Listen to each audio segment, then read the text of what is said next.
Tid komma att om 8-0 där att när några 5 minuter kvar det ska gå gälla från det början. Nej, jag hade inte gång så några gälla första början. Vi faktiskt vi som har varit första chansen där. Och så får han en kontra och som faktiskt släpper standa för laser och tar skåra och TT alltså. Och det hade ju faktiskt för hålla vi spelar för mynda lite och vi det klart bättre lige. Och förra är rätt vust 2-1. Så för hålla var super för oss så här fest. Ja, som säger så magnar det svär 8-2 för i förra laget, men så att som är så tätt och till ända att tappa 4-3. Är det näka till att leva vi?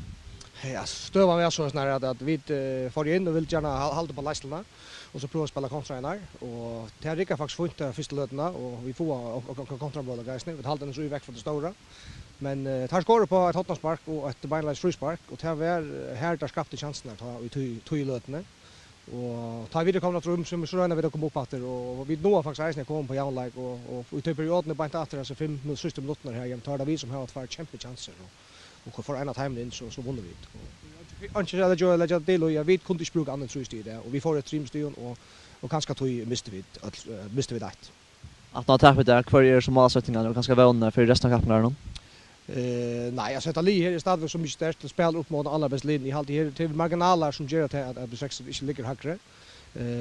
Det är inte stång ut och istället för stång in och till harst och svalja harst till blir ordentligt där på andra banan men jag tycker på att likarna är så mycket professionella att vi arbetar harst och gör det här så väntar där de är och så ska vi nog få gå en ända kapitlet.